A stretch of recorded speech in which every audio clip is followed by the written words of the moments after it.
ओम शांति 1/2/2025। आज बाप दादा के मधुर महावाक्य हैं।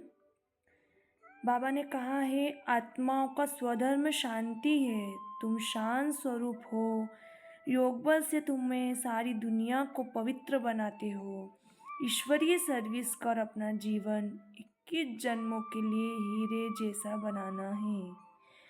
बाबा ने कहा है, कर्मातीत अवस्था बनाने के लिए देह सहित सब को भूलना है। अपनी याद अडोल और स्थायी बनानी है। बाबा ने कहा, अब सर्व आत्माओं की गति सद्गति करने की अंतिम सीजन है। पुरुषार्थी जीवन में रहने से अब ऊपर दातापन की स्थिति में रहो। अब हम सुनते हैं बाबा के मधुर महावाक्य विस्तार से। 1/2/2025 प्रातः मुरली। ओम शांति। बाप दादा मधुबन। मीठे बच्चे, तुम आत्माओं का स्वधर्म शांति है। तुम्हारा शांति धाम है, देश शांति धाम है। तुम आत्मा शांत स्वरूप हो, इसलिए तुम शांति मांग नहीं सकते। प्रश्न, तुम्हारा योग बल कौन सी कमाल कर सकता है? उत्तर, योग बल से तुम सारी दुनिया को पवित्र बनाते हो। तुम कितने थोड़े बच्चे योग बल से सारा पहाड़ उठाए सोने का पहाड़ स्थापन करते हो। 5 तत्व सतो प्रदान हो जाते हैं, अच्छा फल देते हैं। सतो प्रदान तत्वों से शरीर भी सतो प्रदान होते हैं। वहाँ के फल भी बहुत बड़े बड़े स्वादिष्ट होते हैं। कहाँ में? सतयुग में। ओम शांति। जब ओम शांति कहा जाता है तो बहुत खुशी होनी चाहिए, क्योंकि वास्तव में आत्मा ही शांत स्वरूप, उसका स्वधर्म ही शांत है। इस पर सन्यासी भी कहते हैं, शांति का तो तुम्हारे गले में हार पड़ा है। शांति को बाहर कहाँ ढूंढते हो? आत्मा स्वतः शांत स्वरूप है। इस शरीर में पाड़ बजाने आना पड़ता है। आत्मा सदा शांत तो रहे तो कर्म कैसे करेगी? कर्म तो करना ही है। हाँ, शांति धाम में आत्माएं शांत रहती हैं। वहाँ शरीर है नहीं। यह कोई भी सन्यासी आदि नहीं समझते कि हम आत्मा हैं, शांति धाम में रहने वाली हैं। बच्चों को समझाया गया है, शांति धाम हमारा देश है। फिर हम सुखधाम में आकर पाठ बजाते हैं। फिर रावण राज्य होता है दुखधाम में। ये 84 जन्मों की कहानी है। भगवानुवाच है ना, अर्जुन प्रति कि तुम अपने जन्मों को नहीं जानते हो। एक को क्यों कहते हैं? क्योंकि एक की गारंटी है। इन राधे कृष्ण की तो गारंटी है ना, तो इनको ही कहते हैं। ये बाप भी जानते हैं, बच्चे भी जानते हैं कि ये जो सब बच्चे हैं सब तो 84 जन्म लेने वाले नहीं हैं। कोई बीच में आएंगे, कोई अंत में आएंगे, इनकी तो सर्टेन है। इनको कहते हैं बच्चे। तो ये अर्जुन हुआ ना, रथ पर बैठा है ना। बच्चे खुद भी समझ सकते हम जन्म कैसे लेंगे। सर्विस ही नहीं करते तो सतयुग नई दुनिया में पहले कैसे आएंगे? इनकी तकदीर कहाँ है? पीछे तो जो जन्म लेंगे उनके लिए तो पुराना घर होता जाएगा ना। मैं इनके लिए कहता हूँ जिनके लिए तुमको भी सर्टेन है। तुम भी समझ सकते हो, मम्मा बाबा 84 जन्म लेते हैं। कुमार का है, जनक है, ऐसे ऐसे महारथी है जो 84 जन्म लेते हैं। जो सर्विस नहीं करते तो जरूर कुछ जन्म बाद में आएंगे। समझते हम तो नापास हो जाएंगे, पिछाड़ी में आ जाएंगे। स्कूल में दौड़ी पहन निशाने तक आकर फिर वापस लौटते हैं ना। सब एक रस हो न सके। रेस में जरा 5 इंच का भी फर्क पड़ता है तो प्लस में आ जाता है। यह भी अश्व रेस है। अश्व घोड़े को कहा जाता है, रथ को भी घोड़ा कहा जाता है। बाकी यह जो दिखाते हैं, दक्ष प्रजापिता ने यज्ञ रचा, उसमें घोड़े के हवन किया, ये सब बातें हैं नहीं। न दक्ष प्रजापिता है न कोई यज्ञ रचा है। पुस्तकों में भक्ति मार्ग की कितनी दंत कथाएं हैं, उनका नाम ही कथा है। बहुत कथाएं सुनते हैं। तुम तो यह पढ़ते हो, पढ़ाई को कथा थोड़ी ही कहेंगे। स्कूल में पढ़ते हैं, एम ऑब्जेक्ट रहती है। हमको इस पढ़ाई से नौकरी मिलेगी, कुछ न कुछ मिलता है। अभी तुम बच्चों को देही अभिमानी बहुत बनना है। यही मेहनत है। बाप को याद करने से ही विकर्म विनाश होंगे। खास याद करना होता है। ऐसे नहीं कि मैं तो शिव बाबा का बच्चा हूँ ना, फिर याद क्या करें? नहीं, याद करना है अपने को स्टूडेंट समझकर। हम आत्माओं को शिव बाबा पढ़ा रहे हैं, ये भी भूल जाते हैं। शिव बाबा एक ही टीचर है जो सृष्टि के आदि मध्य अंत का राज सुनाते हैं। यह भी याद नहीं रहता है। हर एक बच्चे को अपने दिल से पूछना है कि कितना समय बाप की याद ठहरती है। जास्ती टाइम तो बाहर मुक्ता में ही जाता है, ये याद ही मुख्य है। इस भारत के योग की ही बहुत महिमा है, परंतु योग कौन सिखलाते हैं किसको पता नहीं है। गीता में श्री कृष्ण का नाम डाल दिया है। अब श्री कृष्ण को याद करने से तो एक भी पाप नहीं कटेगा, क्योंकि वह तो शरीरधारी है, 5 तत्वों का बना हुआ है। उनको याद किया तो गोया मिट्टी को याद किया, 5 तत्वों को याद किया। शिव बाबा तो अशरीरी हैं, इसलिए कहते हैं अशरीरी बनो, मुझ बाप को याद करो। कहते भी हो हे पतित पावन, वह तो एक हुआ ना। युक्ति से पूछना चाहिए गीता का भगवान कौन। भगवान रचिता तो एक होता है। अगर मनुष्य अपने को भगवान कहलाते भी हैं तो ऐसे कभी नहीं कहेंगे कि तुम सब हमारे बच्चे हो। या तो कहेंगे तत्वम, या कहेंगे ईश्वर सर्वव्यापी है, हम भी भगवान तुम भी भगवान, जिधर देखता हूँ तू ही तू है। पत्थर भी में भी तू ऐसे कह देते हैं। तुम हमारे बच्चे हो यह कह नहीं सकते, यह तो बाप ही कहते हैं मेरे लाडले रूहानी बच्चों। ऐसे और कोई कह न सके। मुसलमान को अगर कोई कहे मेरे लाडले बच्चों तो थप्पड़ मार दें। यह एक ही पारलौकिक बाप कह सकते हैं, और कोई सृष्टि के आदि मध्य अंत का ज्ञान दे न सके।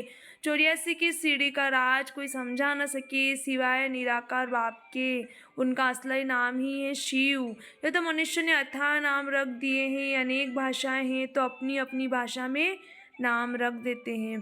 जैसे बॉम्बे में बबुलनाथ कहते हैं, परंतु वह अर्थ थोड़े ही समझते हैं। तुम समझते हो कांटों को फूल बनाने वाला है। भारत में शिव बाबा के हजारों नाम होंगे, अर्थ कुछ नहीं जानते। बाप बच्चों को ही समझाते हैं, उसमें ही माताओं को बाबा जास्ती आगे करते हैं। आजकल फीमेल्स का नाम मान भी है, क्योंकि बाप आए हैं ना। बाप माताओं की महिमा ऊंच करते हैं। तुम शिव शक्ति से ना हो, तुम ही शिव बाबा को जानते हो। सच तो एक ही है, गाया भी जाता है, सच की बेड़ी हिले डुले डूबे नहीं। तो तुम हो सच्चे हो, नई दुनिया की स्थापना कर रहे हो। बाकी झूठी बेड़ियाँ सब खत्म हो जाएगी। तुम भी यहाँ कोई यहाँ राज्य करने वाले नहीं हो। तुम फिर दूसरे जन्म में आकर राज्य करेंगे। ये बड़ी गुप्त बातें हैं जो तुम ही जानते हो।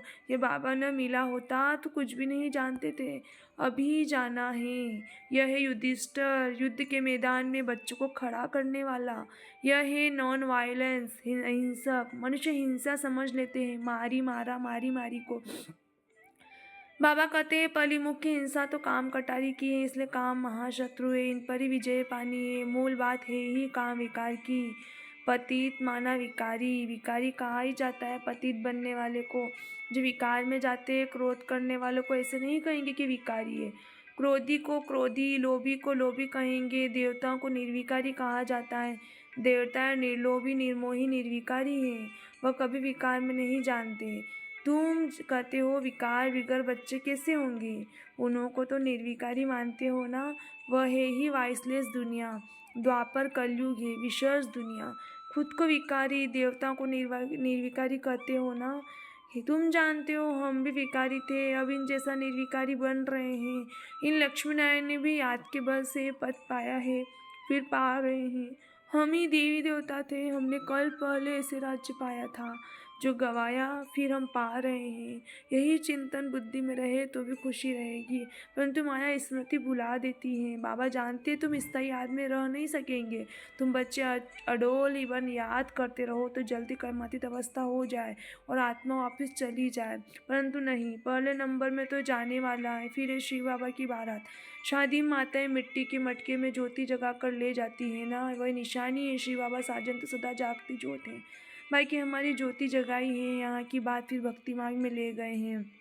तुम योग बल से अपनी ज्योति जगाते हो, योग बल से ही तुम पवित्र बनते हो। ज्ञान से धन मिलता है, पढ़ाई को सोर्स ऑफ इनकम कहा जाता है ना। योग बल से तुम खास भारत और आम सारे विश्व को पवित्र बनाते हो। इसमें कन्याएं बहुत अच्छी मददगार बन सकती है। सर्विस का उच्च पद पाना है, जीवन हीरे जैसा बनाना है, कम नहीं है। गाया जाता है फॉलो मदर फादर, सी मदर फादर और अनन्य ब्रदर सिस्टर। तुम बच्चे प्रदर्शनी में भी समझा सकते हो कि तुमको 2 फादर है, लौकिक और पारलौकिक। इसमें बड़ा कौन? बड़ा तो जरूर बेहद का बाप हुआ ना। वर्षा उनसे मिलना चाहिए। अभी वर्षा दे रहे हैं, विश्व का मालिक बना रहे हैं। भगवान वास तुमको राजयोग सिखाता हूँ, फिर तुम दूसरे जन्म में विश्व के मालिक बनेंगे। बाप कल्प कल्प भारत में आकर भारत को बहुत साहूकार बनाते हैं। तुम विश्व के मालिक बनते हो इस पढ़ाई से। उस पढ़ाई से क्या मिलेगा? यहाँ तो तुम हीरे जैसा बनते हो 21 जन्म लिए। उस पढ़ाई में रात दिन का फ़र्क है, या तो बाप टीचर गुरु एक ही है। तो बाप का टीचर वर्षा, टीचर का वर्षा, गुरु का वर्षा सब देते हैं। अब बाबा कहते देह सहित सबको भूलना है। आप मुझे मर गई दुनिया, बाप के अडॉप्टेड बच्चे बने, बाकी किसको याद करेंगे? दूसरों को देखते हुए जैसे कि देखते नहीं। पहाड़ में भी आते हैं परंतु बुद्धि में है। अब हमको घर जाना है, फिर यहाँ आकर पाठ बजाना है। बुद्धि में रहे तो भी बहुत खुशी रहेगी। बच्चों को देह बान छोड़ देना चाहिए। ये पुरानी चीज़ यहाँ छोड़नी है, वापिस जाना है। नाटक पूरा होता है। पूरी यानी सृष्टि को आग लग रही है। अंधे की औलाद, अंधे अज्ञान नींद में सोए पड़े हैं। मनुष्य तो समझेंगे सोया हुआ मनुष्य दिखाया, परंतु अज्ञान नींद की बात है जिससे तुम जगाते हो। ज्ञान अर्थात दीन है सत्युग, अज्ञान है अर्थात रात है कलयुग। ये बड़ी समझने की बातें हैं। कन्या शादी करती है तो माता पिता सास ससुर आदि भी याद आएगा, उनको भूलना पड़े। ऐसे भी युगल इस सन्यासी को दिखाते हैं। हम युगल बनकर कभी विकार में नहीं जानते। ज्ञान तलवार बीच में है। बाप का फरमान है पवित्र रहना है। देखो रमेश उषा है, कभी भी पतित नहीं बने हैं। यह डर है कि अगर हम पतित बनेंगे तो 21 जन्म की राजाई खत्म हो जाएगी, देवाला मार देंगे। ऐसे कोई कोई फेल हो पड़ते हैं। गंधर्व विवाह का नाम तो है ना, तुम जानते हो। पवित्र रहने से पद बहुत उच्च मिलेगा। एक जन्म के लिए पवित्र बनना है। योग बल से कर्मेंद्रियों पर भी कंट्रोल आ जाता है। योग बल से तुम सारी दुनिया को पवित्र बनाते हो। तुम कितने थोड़े बच्चे योग बल से सारा पहाड़ उड़ाए, सोने का पहाड़ स्थापन करते हो। मनुष्य थोड़े ही समझते हैं। वो तो गोवर्धन पर्वत पिछाड़ी परिक्रमा देते रहते हैं। यह तो बाप ही आकर सारी दुनिया को गोल्डन एज बनाते हैं। ऐसे नहीं कि हिमालय कोई सोने का हो जाएगा, वहाँ तो सोने की खान खान या भरतू हो जाएगी। 5 तत्व सत्व प्रधान है। फल भी अच्छा देते हैं। सत्व प्रधान तत्वों से शरीर भी सत्व प्रधान होते हैं। वहाँ के फल भी बहुत स्वादिष्ट होते हैं। नाम ही है स्वर्ग। तो अपने को आत्मा समझ, बाप को याद करने से विकार छूटेंगे। देह अभिमान आने से विकार की चेष्टा होती है। योगी कभी विकार में नहीं जाएंगे। ज्ञान बल तो है, परंतु योगी नहीं होगा तो गिर पड़ेगा। जैसे पूछा जाता है पुरुषार्थ बड़ा या प्रारब्ध, तो कहते हैं पुरुषार्थ बड़ा। वैसे इसमें कहेंगे योग बड़ा। योग से ही पतित से पावन बनते हैं। अब तुम बच्चे तो कहेंगे हम बेहद के बाप से पढ़ेंगे। मनुष्य से पढ़ने से क्या मिलेगा? मांस में क्या कमाई होगी? या तुम एक एक रत्न धारण करते हो, यह लाखों रुपये के। वहाँ पैसे की गिनती नहीं की जाती, अनगिनत धन होता है। सबको अपनी अपनी खेती आदि होती हैं। अब बाबा कहते हैं हम तुमको राजयोग सिखलाते हैं। यह है अहम ऑब्जेक्ट। पुरुषार्थ करके ऊंच बनना है। राजधानी स्थापन हो रही है। इन लक्ष्मी नारायण ने कैसे प्रारब्ध पाए? इनके प्रारब्ध को जान गए तो बाकी क्या चाहिए? अभी तुम जानते हो कल 5000 वर्ष बाद बाप आते हैं, आकर भारत को स्वर्ग बनाते हैं। तो बच्चों को सर्विस करने का उमंग होना चाहिए। जब तक कोई रास्ता नहीं बताया है, खाना नहीं खाएंगे, इतना उल्लास उमंग हो तब उच्च पद पा सकते हैं।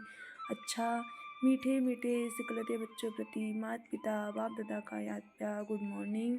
रूहानी बाप की रूहानी बच्चों को नमस्ते। हम रूहानी बच्चों की रूहानी माता पिता बाप दादा को भी याद प्यार गुड मॉर्निंग, नमस्ते नमस्ते नमस्ते। धारणा के लिए मुख्य सारे ईश्वरी सर्विस कर अपना जीवन 21 जन्म के लिए हीरे जैसा बनाना है। माता पिता और अनन्य भाई बहनों को ही फॉलो करना है।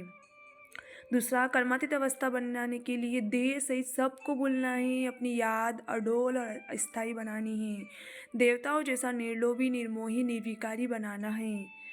वरदान, तड़पती हुई आत्माओं को 1 सेकंड में गति सदगति देने वाले मास्टर दाता भव। जैसे स्तुत सीजन का इंतजाम करते हो, सेवादारी सामग्री सब तैयार करते हो जिससे किसी को तो कोई तकलीफ न हो, समय व्यर्थ न जाए, ऐसी अब सर्व आत्माओं की गति सदगति करने की अंतिम सीजन आने वाली है। तड़पती हुई आत्माओं को क्यू में खड़ा करने का कष्ट नहीं देना है। आते जाएं और लेते जाएं, इसके लिए एवर रेडी बनो। पुरुषार्थी जीवन में रहने से ऊपर अब दातापन की स्थिति में रहो। हर संकल्प हर सेकंड में मास्टर दाता बन करके चलो। स्लोगन, हजूर को बुद्धि में हाजिर रखो तो सर्व प्राप्ति जी हजूर करेगी। अव्यक्त इशारे, एकांत प्रिय बनो। एकता एकाग्रता को अपनाओ। एकता के साथ एकांत प्रिय बनना है। एकांत प्रिय वह होगा जिनका अनेक तरफ से बुद्धि टूटा हुआ होगा और एक का ही प्रिय होगा। एक प्रिय होने के कारण एक की याद में रह सकता है। एकांत प्रिय अर्थात एक के सिवाय दूसरा न कोई। सर्व संबंध सर्व रचनाएं एक से लेने वाला ही एकांत प्रिय हो सकता है। ओम शांति।